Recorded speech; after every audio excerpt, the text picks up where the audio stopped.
Welcome once again to Lehto's Law. Here's Steve Lehto. This is an update to a story I did a while back, and a lot of people sent this to me yesterday and overnight from justice.gov. That's the website where I got the press release from the U.S. government's Justice Department itself. The Santa Barbara County man has been sentenced to 6 months in prison for obstructing federal probe into plane crash that he posted on YouTube. And the allegation is that he crashed his plane as a stunt for YouTube. And, here's the thing. We've seen people doing stupid stuff and filming it to put it on YouTube or TikTok or whatever else the kids are watching these days. And this was one where almost immediately people called him out and said, this story doesn't quite make sense. But then it got worse. So, again, this is the press release from the government. A YouTube pilot was sentenced today to 6 months in federal prison for obstructing a federal investigation by deliberately destroying the wreckage of an airplane that he intentionally crashed in Santa Barbara County to gain online views. So that's what they're saying was the purpose behind this.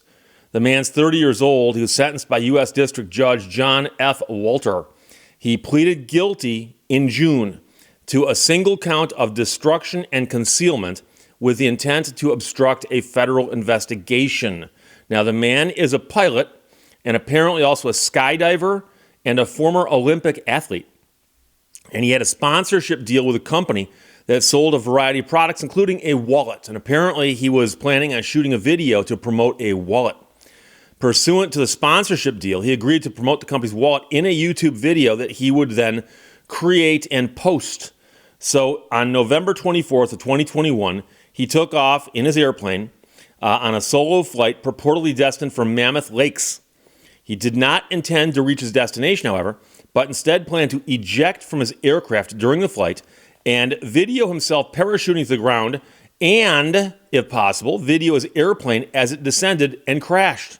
See, planes do that if you jump out of them. What goes up? Prior to taking off, he mounted several video cameras on different parts of the airplane and equipped himself with a parachute, video camera, and a selfie stick. Approximately 35 minutes into the flight, while flying above the Los Padres National Forest near Santa Maria, he ejected from the airplane and videoed himself parachuting to the ground. Now remember that there were cameras on the plane itself, and that is one of the things that kind of unwound this situation. Using the video camera mounted on the selfie stick and the video cameras he mounted on the airplane, he was able to record the airplane as it descended and crashed into a dry brush area in a national forest. After parachuting to the ground, he hiked to the location of the wreck and recovered the cameras and the cards and so on. And so that way he had a recording of the crash from the plane itself. So on November 26th, which was 2 days later, he informed the NTSB about the crash. So he waited 2 days and said, oh, by the way, guys, my plane crashed. So the NTSB launched an investigation into the crash on or about that same day, and they told him that he was responsible, by the way, for preserving the wreckage. So when you crash a plane and the NTSB gets involved, they're very interested for a variety of reasons, not the least of which is they want to make sure there's not something going on that they need to know about, such as a defect in an airplane that might cause other planes to crash. So you were flying along in an airplane that you thought was perfectly airworthy and it crashed. Why? We need to figure this out. So that's important. So they told him to preserve the wreckage as best he could, and he agreed to determine the crash location and provide the coordinates of the downed plane and videos of the crashed NTSB investigators. Now, 3 days later, the FAA launched its own investigation into the plane crash. I do not know how their different jurisdictions overlap, but the FAA was also investigating. And I remember a few years ago, I mentioned in a video that the FAA was investigating a plane crash, and I got all kinds of pushback. People, Steve, no, the FAA doesn't investigate plane crashes. Well, apparently they do. I know the NTSB has primary responsibility for investigating, but the FAA launched its own investigation. In the weeks following the crash, the man lied to investigators, saying he did not know the wreckage's location. But of course, if he didn't know the location of the wreckage, then how does he have the video cards that were on board the plane? In fact, on December 10th, he and a friend flew by helicopter to the wreckage site. There, they used straps to secure the wreckage, which the helicopter then lifted and carried to an airport in Santa Barbara County. And actually, they put it on his pickup truck and then drove it to the airport. But anyways, they're transporting the wreckage around. And so that is another situation. He then cut up and destroyed the airplane wreckage, and over the course of a few days deposited the detached parts of the wrecked airplane into trash bins at the airport and elsewhere, which was done with the intent to obstruct the authorities from investigating the crash. So I don't know where the plane went, except I then went out and picked it up and carried it out and chopped it up and threw it away. There's a problem there, as I like to say.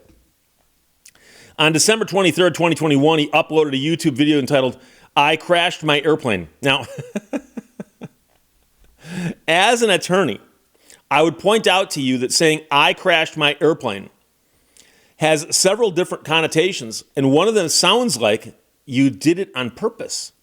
I crashed my airplane. Oh, did you? So now, again, you want your titles to be catchy on YouTube, or so I think, but you'd probably be better off saying something to the effect of, "My airplane crashed and I had to bail out." That's a better way to say it, assuming you want to avoid liability. But saying "I crashed my airplane" sounds like an admission. So the video contained a promotion of the wallet and depicted him parachuting from the plane and the aircraft's subsequent crash, and the government is contending that he intended to make money through the video. Yes, he did. So the allegation, again, this is directly verbatim from the press release. He lied to federal investigators when he submitted an aircraft accident incident report that falsely indicated that the aircraft experienced a full loss of power approximately 35 minutes after takeoff. He also lied to an FAA aviation safety inspector when he said the airplane's engine had quit, and because he could not identify any safe landing options, he had parachuted out of the plane.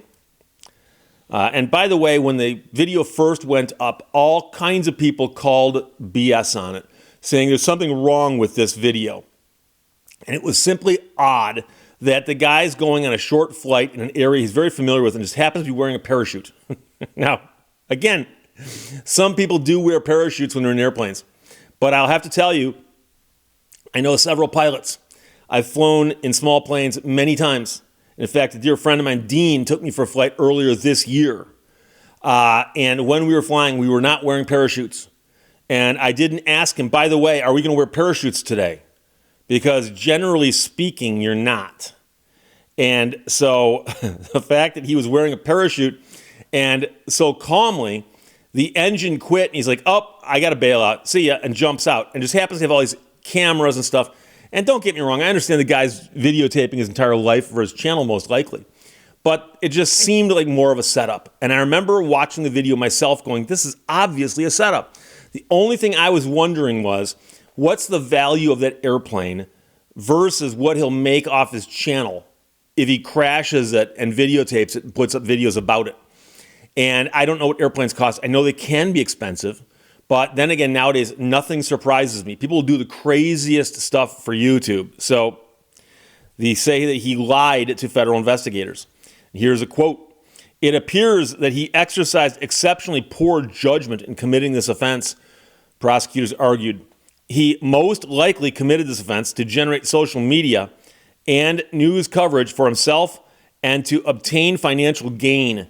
Nevertheless, this type of daredevil conduct cannot be tolerated." The United States Department of Transportation, Office of Inspector General, investigated the matter. The NTSB and the FAA provided substantial assistance. Assistant U.S. Attorneys Dominique Camano and Dennis Mitchell of the Environmental Crimes and Consumer Protection Section prosecuted the case. So that's an end to this.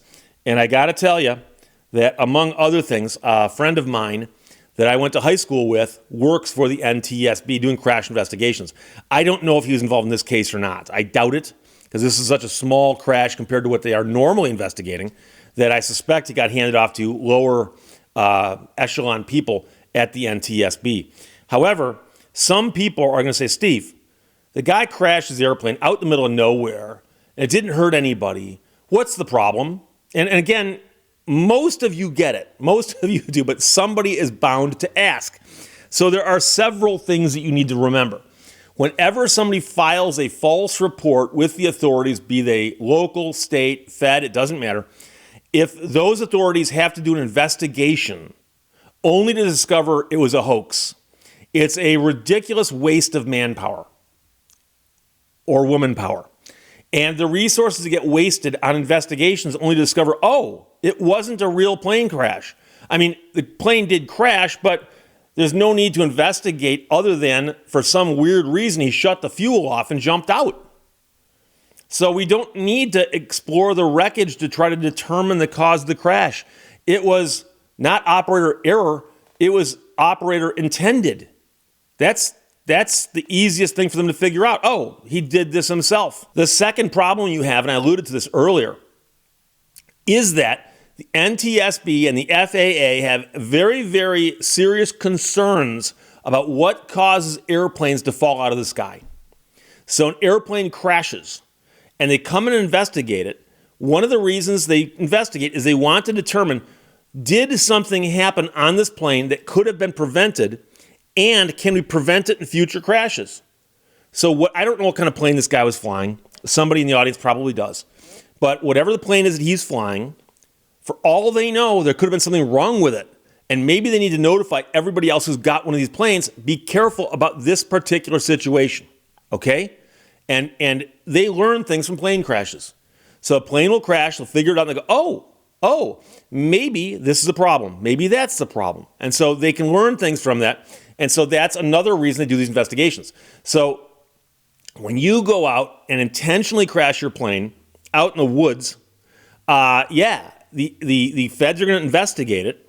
And then when you don't help them by claiming you don't know exactly where the plane is, despite the fact you're the one who went and picked it up and hauled it away, and for some odd reason you've got video shot by cameras that were on board the plane, this does not appear to be the most clever scheme ever hatched. But I won't get too much into that because, again, we know what he's trying to do. He's trying to get clicks on YouTube. So there's a problem there, but he has been sentenced to 6 months in prison for obstructing a federal probe. The other thing I will mention is that a lot of people are going to go, well, Steve, 6 months in jail actually means like 3 months with good time, blah, blah, blah. No, this is federal. And the federal court system actually follows different rules than the state court systems do. And so if you get 6 months sentenced in a federal prison by the feds, you're going to spend 6 months. He will get 6 months in prison. So I know a lot of people out there are going to say, I've seen all kinds of crazy stuff on YouTube. And, the question always is, was it worth it? Was it worth it? And so if somebody gets fined or they get embarrassed, most people don't mind. But 6 months in prison, that would probably be an inconvenience that you wouldn't want to put up with. So I wouldn't be willing to do that. He said, Steve, you can put up a video. It'll get you 1 trillion hits. You'll get so many hits it'll blow your mind. But you got to spend 6 months in prison afterwards, notwithstanding what that would do to my law license. I would have to say, no, thank you. No, thank you. I'm not interested. So from justice.gov, the government's own website, and the press release, Santa Barbara County man sentenced to 6 months in prison for obstructing a federal probe into the plane crash that he posted on YouTube and that he appears to have staged simply to get views, as many of my viewers suspected all along. Questions or comments, put them below. Let's talk to you later. Bye-bye. Thank you for watching Lehto's Law. Fear less, hope more, talk less, breathe more, hate less, love more, and all good things are yours.